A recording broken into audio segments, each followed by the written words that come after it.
La société énergétique sud-africaine Eskom signera les contrats de rachat d'électricité de sources renouvelables en suspens dans le cadre du programme de mise en place de centrales d'énergie renouvelables. Il s'agit d'une déclaration faite par le président Jacob Zuma lors de son dernier discours à la nation. Cette déclaration du président pourrait mettre fin à l'incertitude suscitée par Eskom en 2016 lorsqu'elle a déclaré qu'elle ne signerait plus aucun contrat de rachat d'électricité. La société avait expliqué sa position par le fait que l'augmentation de la capacité électrique qu'elle gérait pourrait conduire à une hausse du tarif électrique, d'autant plus que ce surplus ne serait pas nécessaire avant 2021. Le chef de l'État sud-africain a également renouvelé l'engagement de son gouvernement à poursuivre la mise en place du programme de construction de centrales d'énergie renouvelables par les producteurs indépendants. Selon lui, les sources renouvelables étaient tout aussi importantes pour le mix énergétique que le gaz, le charbon, le nucléaire ou l'hydraulique.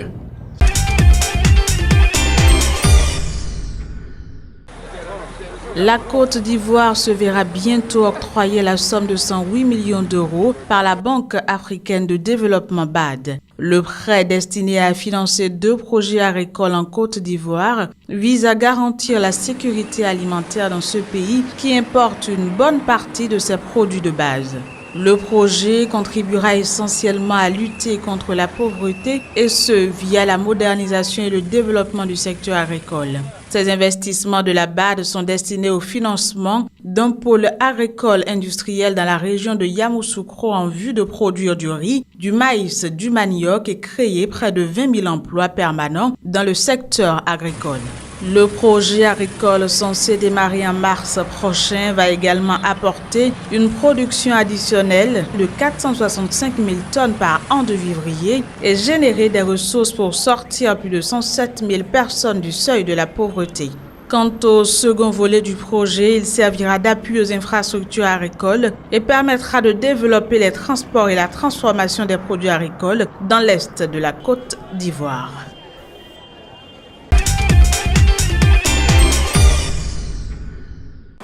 Au Sénégal, le président Macky Sall a annoncé la suppression des droits de douane sur l'importation du bétail venant de ses pays voisins, le Mali et la Mauritanie. Le chef de l'État a fait cette déclaration en décembre dernier à l'occasion de la Journée nationale de l'élevage. Cette annonce est un ouf de soulagement pour ces importateurs de bétail. Nous apprécions la décision du président de la République. Sur la route, nous rencontrons des difficultés. Pourtant, avant d'aller chercher les moutons au Mali, nous discutons avec les services de la douane, de la gendarmerie et le ministère de l'élevage. Au retour à Kidira, à l'entrée du Sénégal, on est obligé de payer les taxes douanières, en plus de 5 000 francs à chaque poste, à défaut de quoi nos camions sont stationnés avec les bêtes.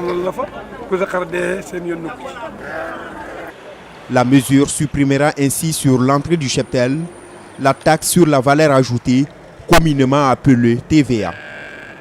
Une taxe qui, selon le chef de l'État, n'a pas sa raison. Le Sénégal importe du bétail sur pied, principalement du Mali et de la Mauritanie. Le Sénégal importe bien du bétail de ces pays-là, notamment les moutons, pendant la Tabaski. Sur la période, par exemple, 2006-2015, on est à peu près en moyenne à 300 000 et quelques moutons. On a eu un pic en 2004, je pense, avec 400 000 moutons le maximum. Ça a tendance à baisser, mais on importe bien des moutons. Au-delà de cette suppression annoncée des frais de douane sur l'entrée du cheptel au Sénégal, le chef de l'État a également évoqué la possibilité d'une suppression de la TVA sur le lait local afin d'accompagner au Sénégal le développement de l'industrie laitière naissante. Combler le déficit annuel de production de poissons qui avoisine les 600 000 tonnes afin de réduire la facture d'importation de poissons actuellement évaluée à 200 millions de dollars par an. C'est le nouvel objectif que se fixe le gouvernement ghanéen. Ceci à travers la mise en place d'un plan national de gestion de la pêche devant permettre de fournir des orientations sur les stratégies à adopter afin de répondre à la demande en poissons du pays évaluée à 1 million de tonnes par an.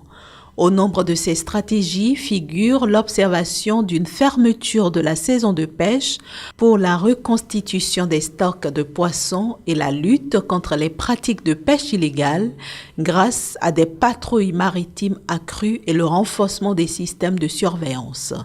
En outre, le pays compte mettre en place un comité multi-acteurs dont l'objectif sera d'accélérer le processus d'octroi des permis d'aquaculture aux investisseurs privés.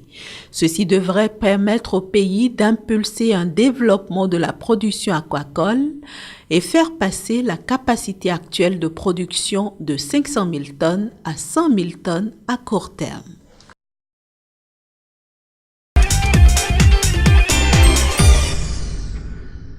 Au Nigeria, le gouvernement pourrait se décharger dans les mois à venir de plusieurs de ses actifs.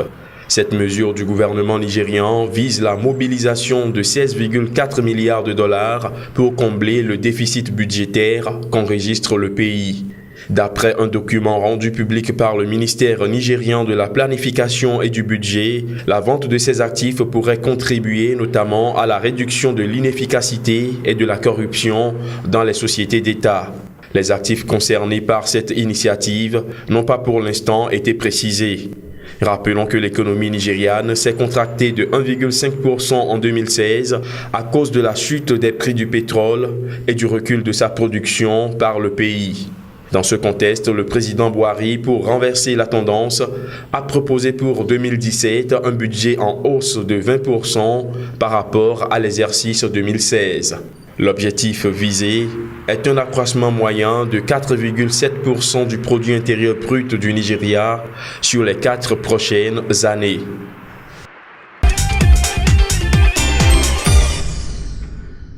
Avec plus de 600 000 tonnes de production par an, le Mali figure parmi les leaders de la production cotonnière africaine. Le coton occupe 25% du PIB, constitue la première ressource d'exportation et occupe un tiers de la population globale du pays. Mais seulement 2% de cette production sont transformés dans le pays.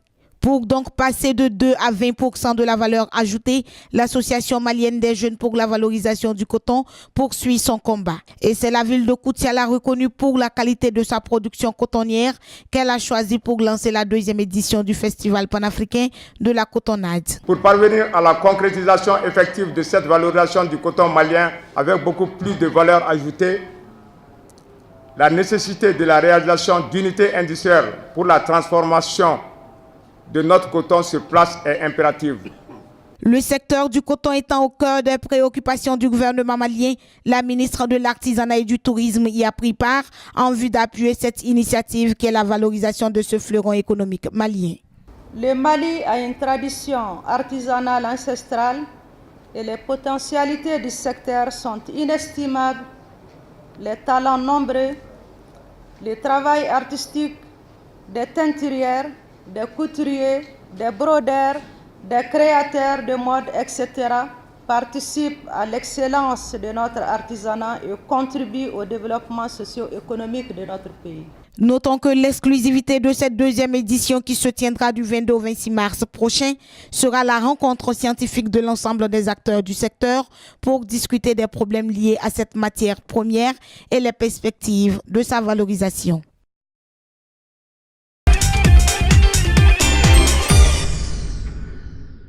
La Banque centrale du Nigeria, CBN, a lancé un programme de prêt aux jeunes agriculteurs.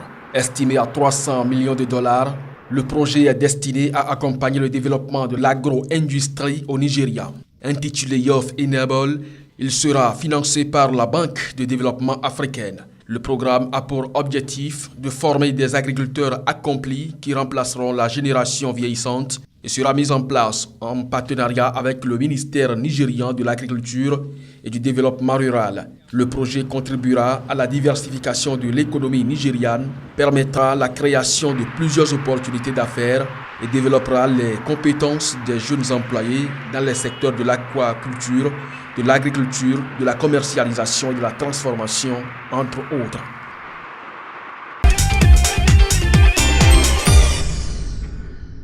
À Kinshasa, capitale de la République démocratique du Congo, les gargotes de rue bon marché appelées Malewa sont de plus en plus prisées malgré une hygiène parfois douteuse. Je viens de m'offrir un plat de 2000 francs, soit $1,05, mais je suis rassasié. Ce repas servi avec 2 boules de farine de manioc est à 2000 francs. Dans les restaurants ordinaires, les prix sont facilement 10 fois plus chers. Où est-ce que je trouverais une telle somme? Les Malewa sont apparus à Kinshasa au début des années 1990, au moment de l'effondrement de l'économie congolaise dans les dernières années de la dictature de Mobutu. Ils se sont depuis lors multipliés comme des champignons. Depuis 6 ans, Marie, cette mère de 8 enfants, a installé son Malewa devant chez elle à Lingwala, dans le centre de Kinshasa, pour subvenir aux besoins de ses enfants. Ici à Kinshasa, donc 20 ans, cela fait déjà plus de 20 ans que la conjoncture n'est plus bonne. Les mamans ont commencé à se débrouiller, créant des Malewa. Tu trouveras des Malewa partout, dans tous les coins de la ville de Kinshasa, des Malewa. Dans les Malewa, les économies se font parfois au détriment de l'hygiène. Leur installation en pleine rue, au milieu de la poussière et des gaz d'échappement, parfois à proximité de caniveaux d'eau croupie ou de tas d'ordures, multiplie des risques de maladies. Mais pour le directeur national des services d'hygiène, impossible de fermer les Malewa, il faut les améliorer. Nous avons dit qu'il faut mettre une brigade et redynamiser les brigades d'hygiène dans les agglomérations pour permettre à ce que les brigades passent de maison à maison, non seulement pour contraindre, mais également pour sensibiliser les communautés sur l'utilisation des pratiques clés et les pratiques qui seront essentielles pour permettre à un homme de vivre. Avec la crise et malgré les problèmes d'hygiène, les Malewa restent des solutions pour se nourrir à Kinshasa à moindre frais.